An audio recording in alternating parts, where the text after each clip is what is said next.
Дирк Вилијамс трчаше за својот живот. Годината беше 1569. Местото беше Аспрен, Холандија.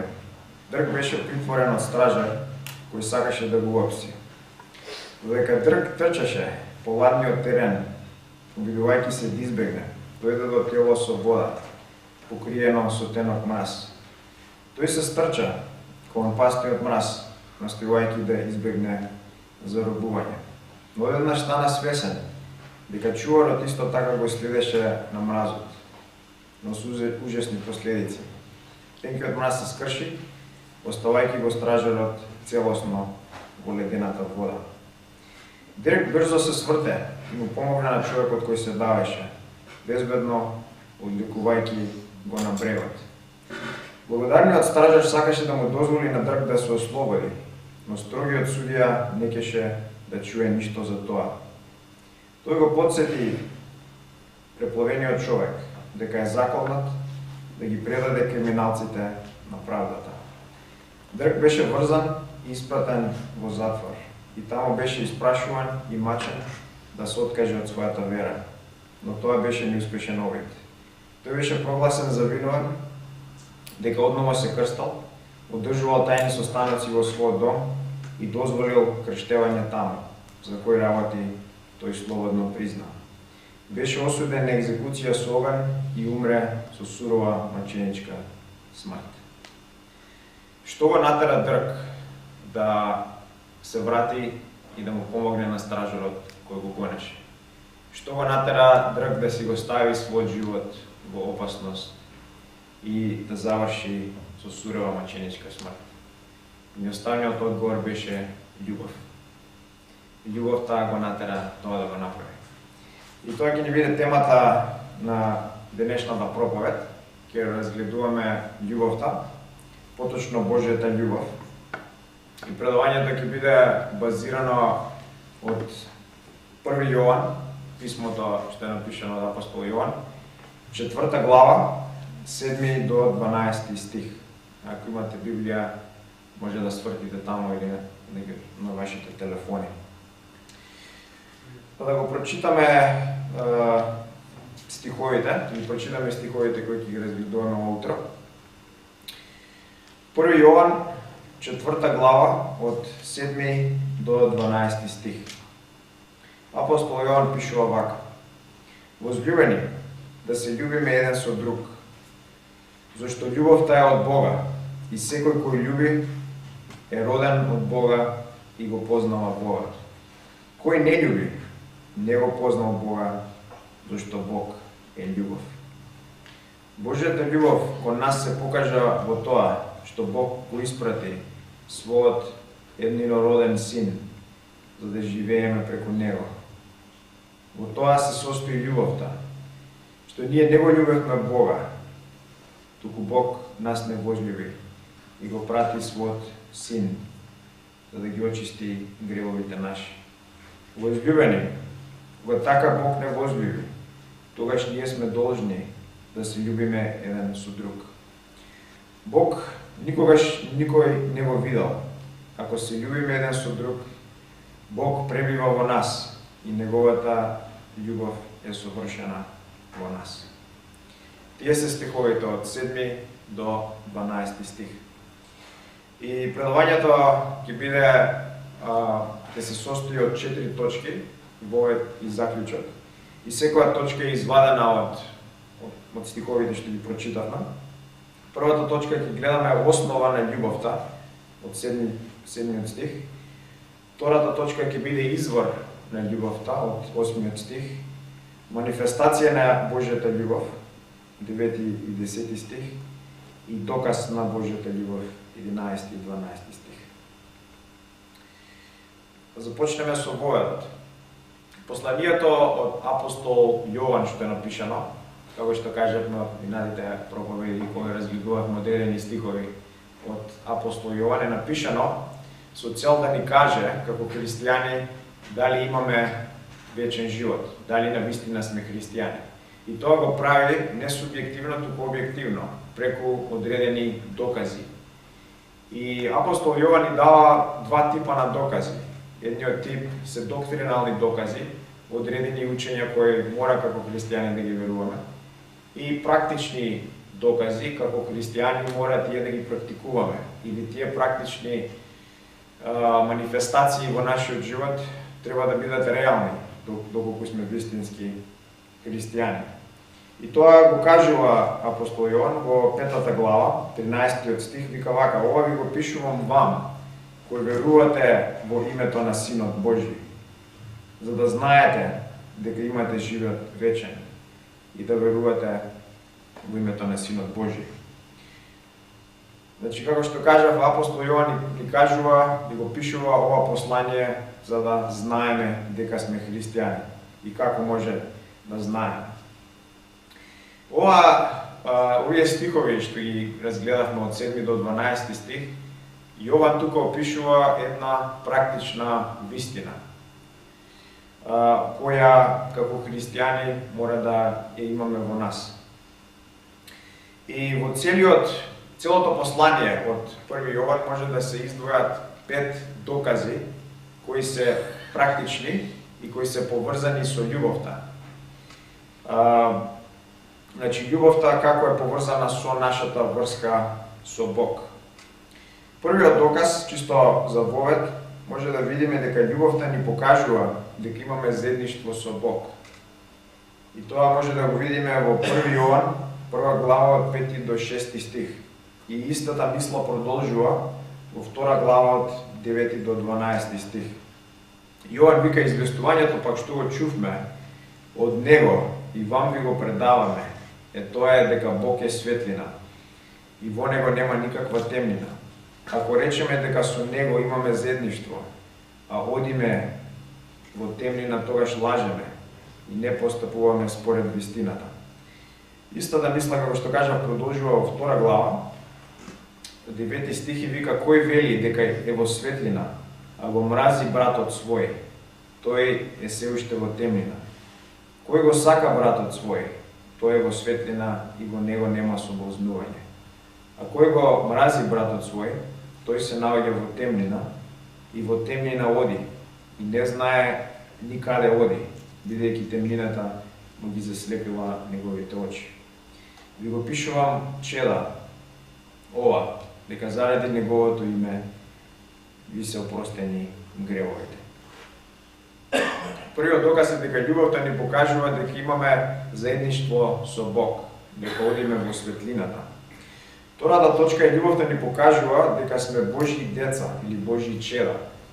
Тоа може да го видиме во 3 глава, од 4 до 10 стих. Апостол Јован вика вака: секој што прави грев, прави беззаконие, и гревот е беззаконие. А знаете дека тој се јави да ги земе нашите гревови, а во него грев нема. Секој кој пребива во него не греши, а кој што греши не го видел, ниту го познал.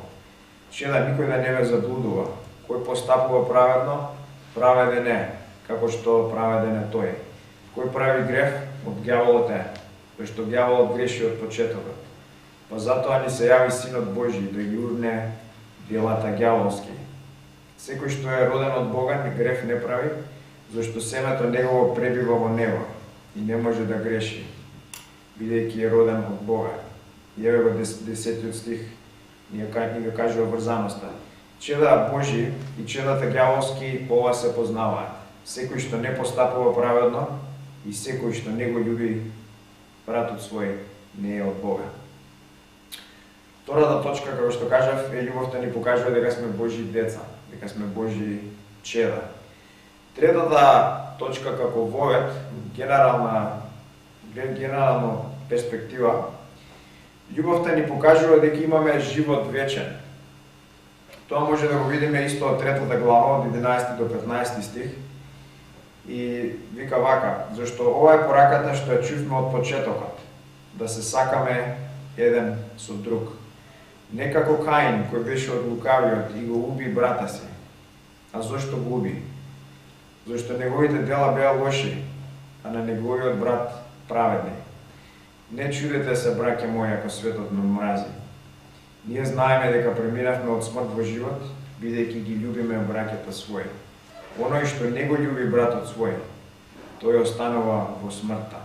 Секој што го љуби братот свој, секој што го мрази братот свој е човек убиец. И познато ви е дека ниеден човек убиец нема живот вечен што ќе остане во него.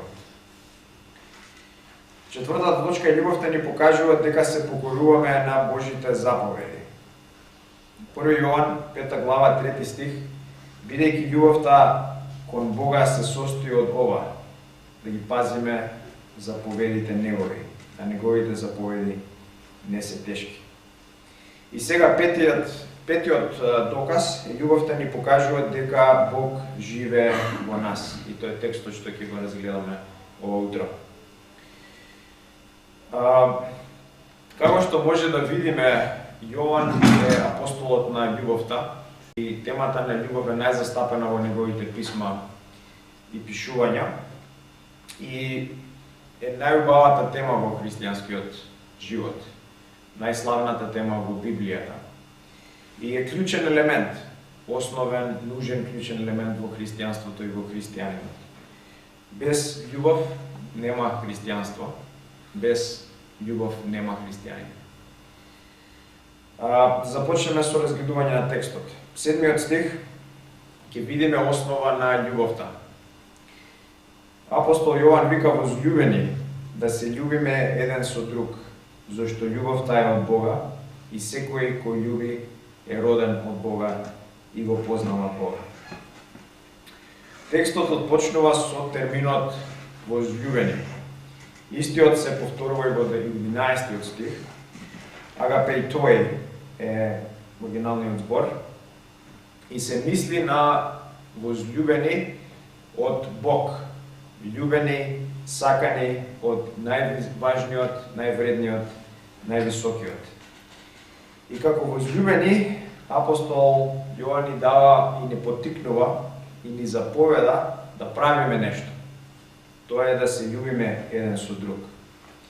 И ова да се љубиме еден со друг е спомнато 3 пати во овие стихови. Спомнете, кажано во 7 стих, во 11 и во 12.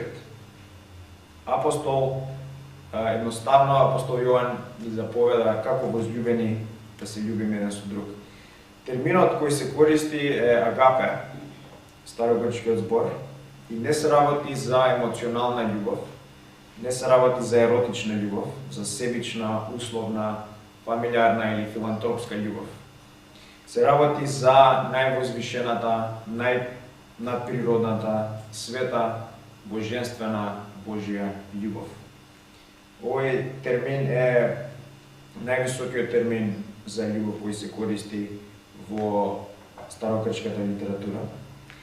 И апостол Јован ќе ни ги даде најважните и најсилните аргументи зошто ние треба да се љубиме како возљубени. Тоа ќе го видиме во овие текстови. Кои се возљубените? Да се разбира возљубените, кој може да се освен христијаните? Кој преку Божјата љубов, преку неговата бескрајна, бесконечна, масивна љубов која нема почеток и нема крај, станале христијани. Ефесијаните 2 глава 4 до 6 стих апостол Павле ни го пишува ова. Вика Бог кој е богат со милост, поради неговата голема љубов со кој не засака. Иако бевме мртви поради гревовите наши, тој не оживеа во Христос и не воскресна со него и не постави на небесата. Бог кој е богат во љубов, неговата љубов е неисцрпна, поради неговата љубов не засака и станавме христијани. Тие кои беа мртви по гревот, тие кои беа грешни, кои беа неправедни, кои беа на патот на пеколот, кои беа Божји непријатели, Бог ги засака и ги донесе до него преку неговата бескрајна љубов. И овде апостол Јован не ни кажува ништо ново. Он повторува едното исто што Исус го кажа додека беше со нив. Исус каже потенцираше на апостолите во Јован 13 глава, 34 стих, вика: нова заповед ви давам, да се љубите еден со друг, како што јас ви возлюбив, така и вие да се љубите еден со друг. Че кога човек станува христијанин, кога човек е допрен од Божјата љубов, кога човек ќе види љубовта на Христос, излеана и дадена за него, тој не може а да не љуби. Не може да не го љуби својот брат. Дел од Божјата природа, дел од Божјиот карактер или својство е всадено во него. Тој ја споделува Божјата природа.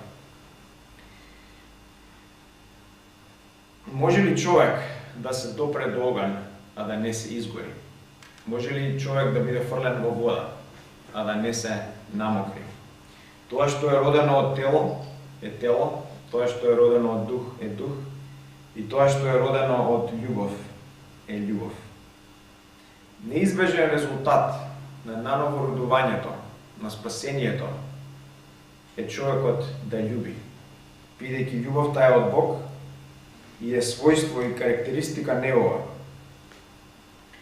И човекот, како што кажав, кога ќе биде наново роден, е надприродно допрен од оваа севишна, семокна љубов. И не може а да не љуби. И овде го гледаме основата на љубовта. Таа е нановородувањето. Значи, врската меѓу Божјата љубов во неговиот карактер, кога допира кон човекот, линкот е нановородувањето. Еден има напишан отворен цитат: кога паднатиот смртник ја гледа љубовта на Христос од самољубие, самообсесија, самонасладување и самообожување, тој жестоко во агонија се свртува кон самоодрекување, самоомраза, самогнаса, самоодлепување, самонамалување и обожување на Христос. Љубовта наместо кон себе и своето тело е насочена кон Бог и ближниот. Втората точка која ќе видиме е изворот на љубовта. И тоа е во 8 стих опишано. Апостол Јован вика: кој не љуби, не го познал Бог, зашто Бог е љубов.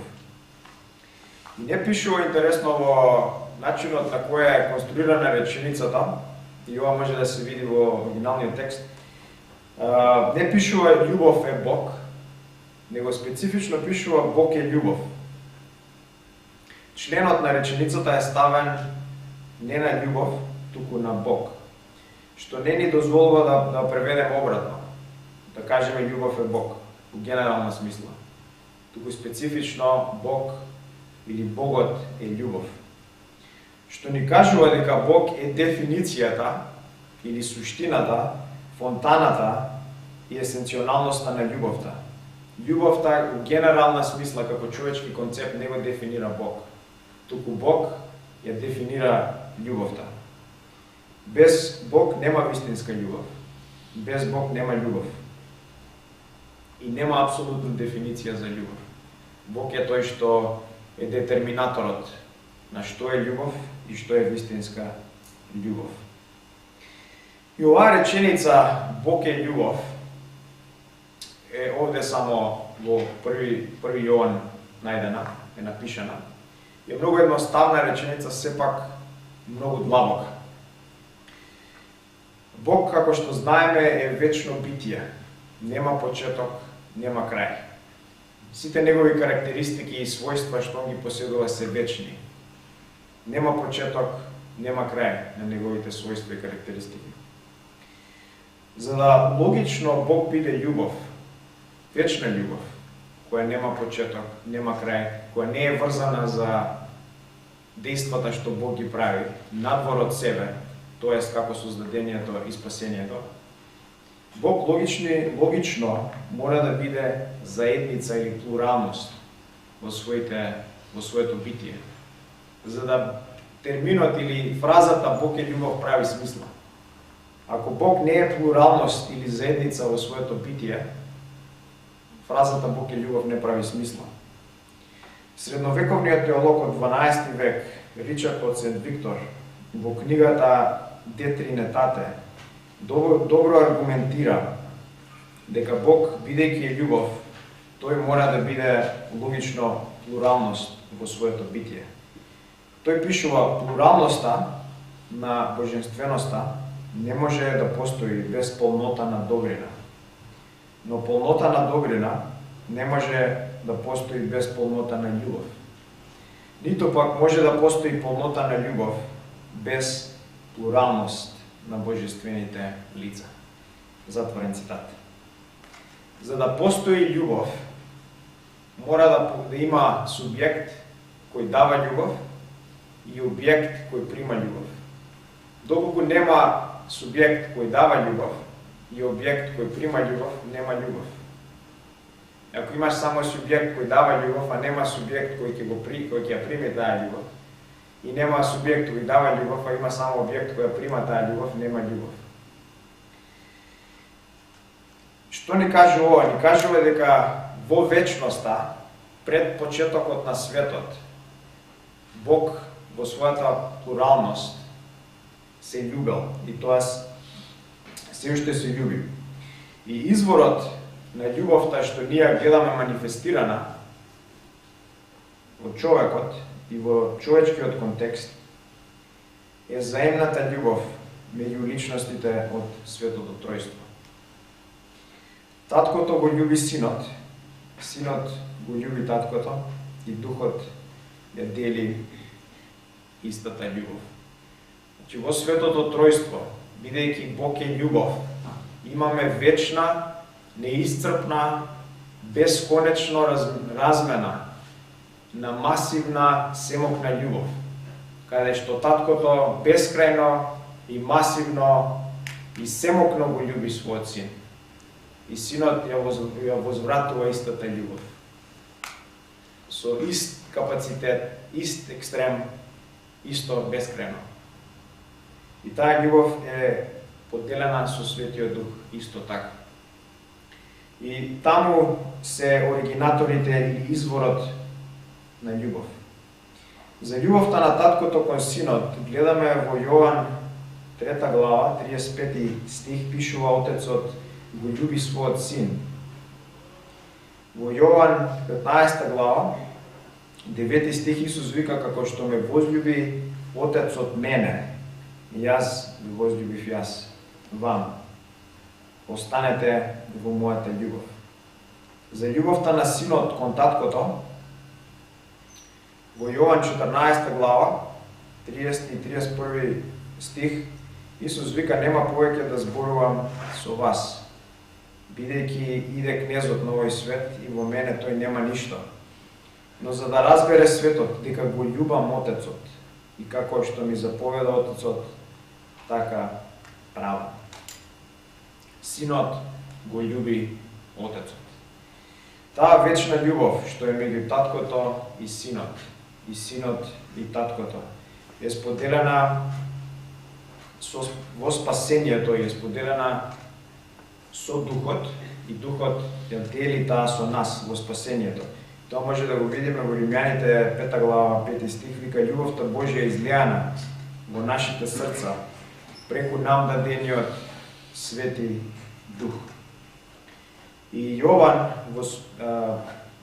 ја опишува молитвата на Исус во 17 глава, каде што Исус се моли, изборува на својот татко и вика, Отче праведен, 25 и 26 стих, светот не те позна, јас те познав, и овие позна дека ти си ме пратил, мислејќи на апостолите. И им го објавив името Твое, и ќе го известам, та љубовта со која ме возљуби ти, да биде со нив, и јас со нив. Ова е неверојатен стих. И вика дека љубовта, таа бескрајна љубов која таткото го љуби синот, да биде во нас и е споделена со нас преку спасението, преку Светиот Дух. Значи, што се случува? Човекот е создаден од Бог и е донесен во оваа масивна, вечна, бескрајна заедница на љубов, што е опишано во Светото Тројство. И како може човекот кој е донесен во таква заедница, кој ја вкусува таа љубов, која е вечна и бескрајна, да не љуби? Неизбежно е. Не може бескрајна љубов и бесконечна љубов да биде вкусена и да не биде вратена со љубов. Тоа е втората точка. Значи, видовме основа на љубовта. Основа на љубовта е на новородувањето. Видовме изворот на љубовта. Изворот на љубовта е љубовта на Светото Тројство, која е споделена со човекот. И сега во третата точка, во 9 и 10 стих, ќе видиме манифестација на Божјата љубов во човечки контекст. 9 стих вика: Божјата љубов кон нас се покажа во тоа што Бог го испрати во светот својот единороден син, за да живееме преку него. Во тоа се состои љубовта, што ние не го возлюбивме Бога, туку Бог нас не возлюби и го прати својот син, за да ги очисти гревовите наши. Изворот на совршената љубов, како што кажавме, е љубовта меѓу личностите од Светото Тројство. Манифестацијата на Божјата љубов кон човекот исто така произлегува од манифестацијата на љубов меѓу личностите од Светото Тројство. И што гледаме во 9 стих? Гледаме неколку карактеристики на љубов кои може да ги додадеме на листата што се опишани во 1 Коринќаните 13 глава.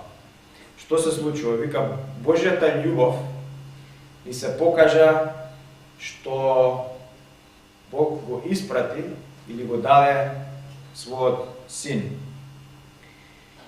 И овде може да видиме дека љубовта во својата суштина или срж или кора дава. Што направил Бог? Бог толку многу го возлюбил светот, што направи, што го даде својот син. Љубовта што е посилна, толку посе изразува, посе гледа, и совршена љубов максимално или до крај се покажува. И тоа го гледаме во Бог. Има вечна и бесконечна љубов, како што кажавме, споделена и размената меѓу личностите од Светото Тројство. Човекот е создаден и истата љубов која е совршена, која е максимална, му е дадена на човекот. Таткото и ова размена на љубов, совршена размена на љубов, се карактеризира со совршено предавање на се меѓу личностите од Светото Тројство. Таткото му дава се на синот, бидејќи го љуби бескрајно синот. Синот му возвратува на таткото се, бидејќи го љуби таткото. Духот исто така се е споделено со Духот. Тоа може, значи, карактеристиката на љубовта што е наклонета да дава, која ние гледаме во личностите од Светото Тројство, е опишана во неколку стихови. Едниот стих е во Јован 17 глава, 10 стих. Исус вика, зборувајќи на таткото: и се мое е твое, и твоето мое. Во Јован 13 глава, 3 стих, Јован пишува, Исус, знаејќи дека Отецот што направил, се му предал во неговите раце, и дека од Бог излегол, и дека кај Бог се враќа. Отецот го љуби својот син и се му даде во неговата рака. Јован 3 глава 35 стих. Истото го гледаме и со Светиот Дух.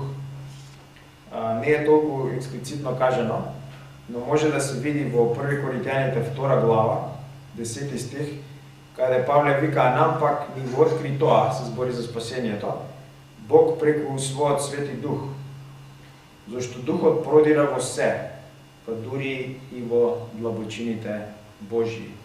За да Духот продире во се, мора да има влез од длабочините Божии. За да има влез, мора да ги поседува длабочините Божии. И многу интересна работа е што може да видиме дека создадението, создадението, целиот универзум, со целата своја комплексност и убавина, е производ не на недостаток, туку на излевање и прелевање на Божјата љубов и величностите од Светото Тројство. Значи, Бог не му требаше универзум, не му требаше човекот, не му требаше животните. Бог е совршено задоволен и среќен во својата заедница, бидејќи има совршена размена, бескрајна размена на совршена љубов.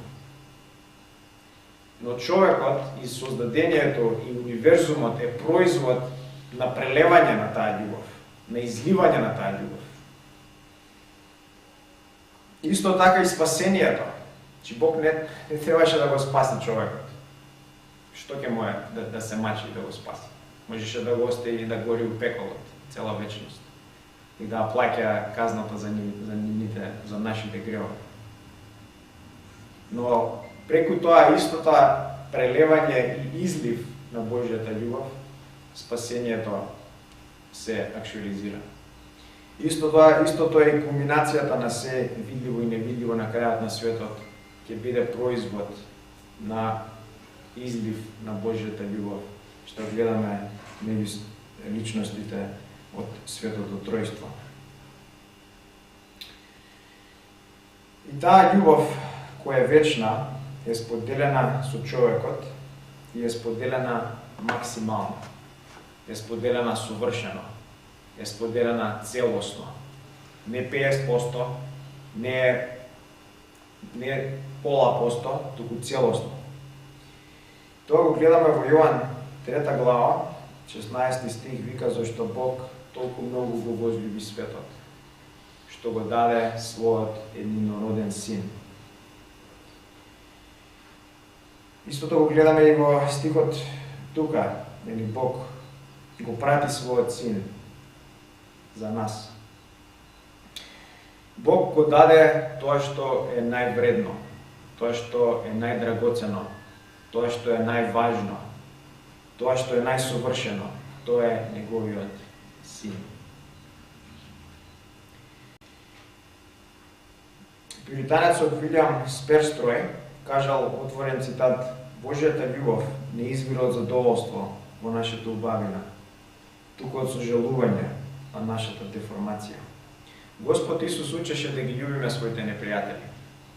Не само своите ближни, не само тие што се у нашата фамилија, не само тие што ни прават добро и што не мазнат и не галат и ни даваат поклони, туку тие што не мразат, тие што се наши непријатели, тие што сакаат да не убијат. Исус вика во Лука 6 глава, 27 и 28 стихи, 35 и 36 стих, вика, вам ви велам кои слушате, љубете ги непријателите своји, правете им добро на оние што ја мразат, благословувајте ги оние што ја комат, молете се за оние што ја навредуваат. 35 стих, така вие љубете ги непријателите ваши, чинете им добро и назаем давајте, не очувакувајќи ништо. Така ќе биде голема наградата ваша и ќе бидете синови на Севишниот, зашто тој е добар кон неблагодарните и кон лошите.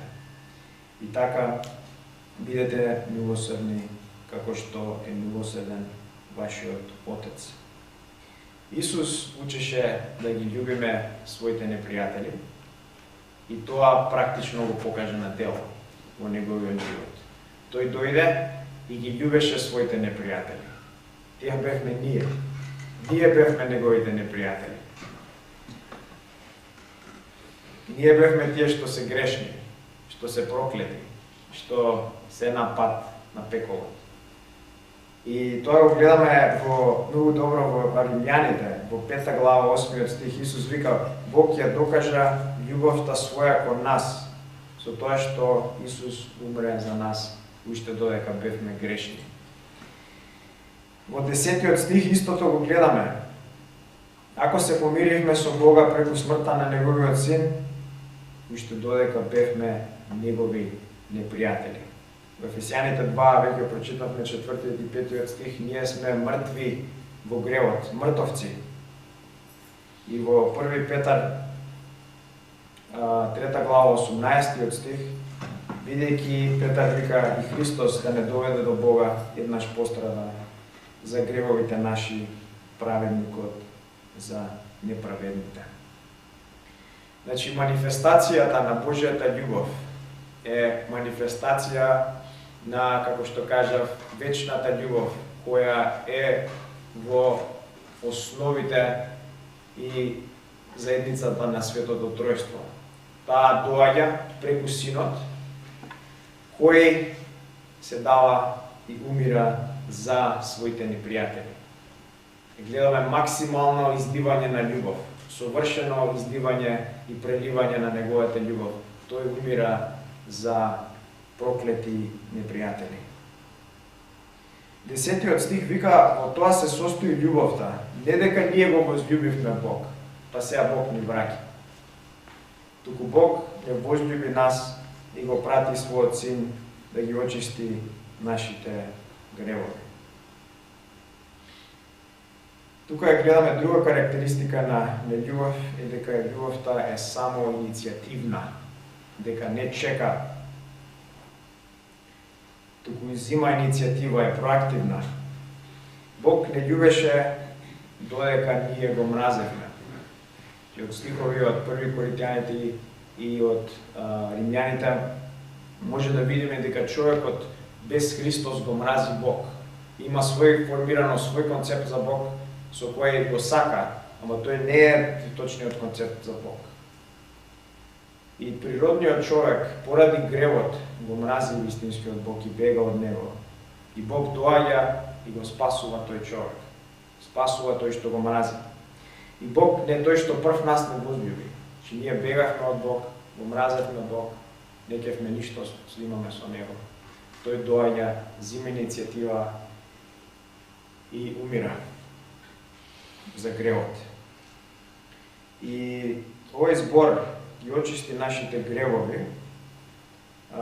Исто така се спомнува уште еднаш во 2 глава од 1 Јован и се мисли на помирителна жртва. Е концепт од Стариот Завет на животните кои биле принесувани во жртви за да ги очистат гревовите на евреите. Овде е истиот концепт. Е жртва, Исус е жртвата која е помирителна, кој го зима Божиот гнев на себе и го отстранува преку неговата смрт и пролевање на крв. Тоа значи е помирителна жртва. Хиласмон е зборот. И ова е страшно нешто, ова е невидено нешто. Има Творец кој е семоќен, кој го љуби, кој се љуби себе си во својата заедница и да дојде да се понижи на таков начин. Е неверојатно нешто. Е нешто што го топи човечкото срце и останува ништо освен љубов во човечкото срце, кој ќе види Божјата љубов.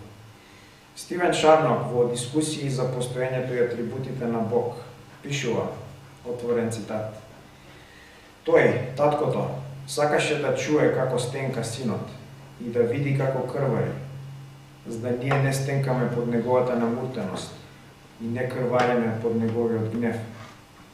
Тој не го поштеди него, за да не поштеди нас. Одбра да го удери, за да биде задоволен со нас. Го преплави својот меч во крвта на својот син, за да не го намокри вечно со нашата крв. Затворен цитат. Еден исто има напишано поема за славниот спасител и гласи вака.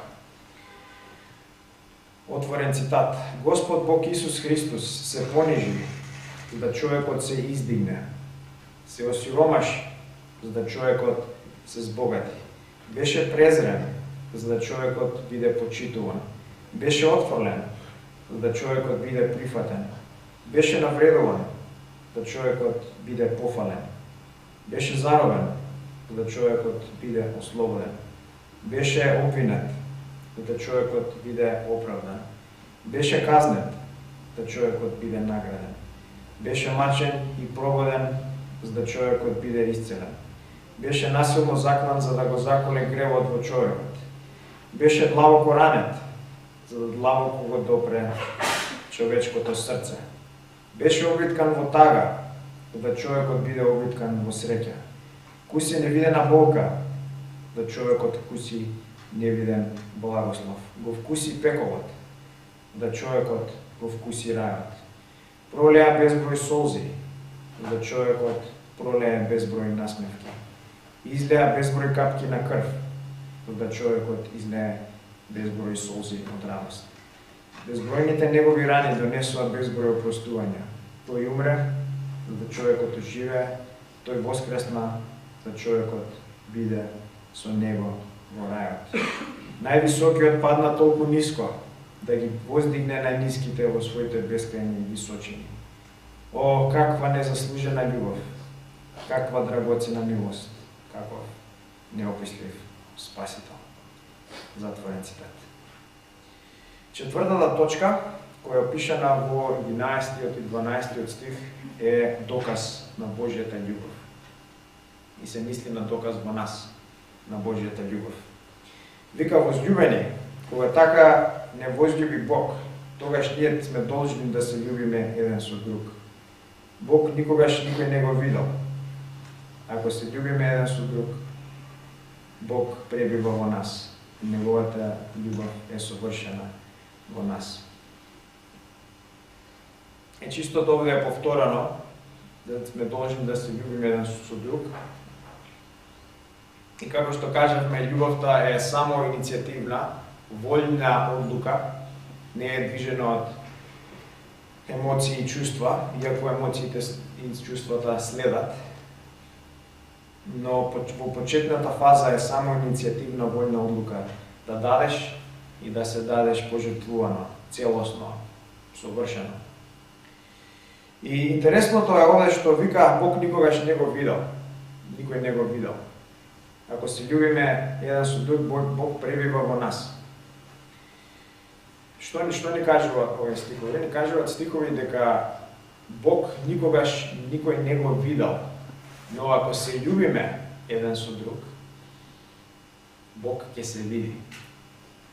Неговата љубов ќе се види во нас. Ние ќе бидеме манифестација на неговата љубов. Дека Бог е во нас и неговата љубов е совршена во нас. Најголемата заповед е љуби го Господ твојот Бог со сето свое срце, со сета своја душа, со сета своја сила и со сето својот разум и својот ближен како себе си. Исус истото го кажа во 13 глава 35 стих: по ова ќе ве познаат дека сте мои ученици. По кое? Ако се љубиме еден со друг. Прашањето е што ние треба да се прашаме ова утро е дали оваа љубов извира во нашите срца? Дали твоето срце, дали моето срце е полно со љубов или е полно со омраза, со гнев, со лутина, со горчина, со неопростување? Или пак е полно со дистанца и изолација? Се тргаш од животот, се тргаш од луѓето, не кеш да бидеш повреден. Божјата љубов не учи другчија. Божјата љубов не учи да имаме само иницијатива, да имаме љубов која ќе оди до крај и нема да се предаде. И ќе се даде себе си, и ќе се даде себе си целосно, пожртвувано, па дури и до смрт.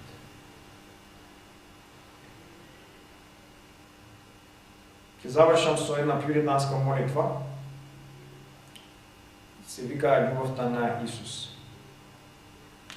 Оваа молитва да биде наша во нашиот живот како христијани. О, Татко на Исус, помогни ми да ти пристапам со најдлабоко почитување. Не со предпоставка, не со сервилен страв, туку со света смелост. Ти си надвор од разбирањето на моето разбирање, но не си надвор од мојата љубов. Ти знаеш дека те сакам врвно, зашто ти си изворено величествен, добар, совршен. Моето срце се топи од љубовта на Христос, мојот брат, коска од мојата коска, месо од моето тело, оженет за мене, мртов за мене, воскресна за мене. Тој е мој, јас сум негов. Даден на мене, како и за мене. Јас никогаш не сум толку многу свој, како што кога сум негов, или толку многу изгубен во себе, додека не си изгубам во него. Тогаш ја наоѓам мојата вистинска човечност. Но, Татко, мојата љубов е мраз и студ, лед и снег. Нека ме загрее љубовта Твоја, нека голесни мојот товар, нека биде мојот рај, нека биде љубовта Твоја повеќе откриена во сите своји влијанија, да мојата љубов кон Тебе биде поригодна и блескава. Нека силната плима на Твојата вечна љубов ги покрие карпите на мојот гнев и грижа. Тогаш мојот дух ќе плови над сите работи што го уништуваат мојот живот. Направи ме плоден да живеам во таа љубов, мојот лик да станува се поубав секој ден. Ако трагите на љубовната уметност на Христос се врз мене, нека работи со неговата божествена четка, се додека целата слика не се добие, и јас да бидам совршена копија од него, мојот Господар. Господе Исусе, дојди при мене, о Божествен Дух, почивај врз мене, о Свети Татко, погледни ме во милост, заради Твојот возлюбен. Да, Татко, соврши ме во совршена копија од него, мојот Господар. Ка Божјата љубов биде во нас и не води и ни овозможува да бидеме како него.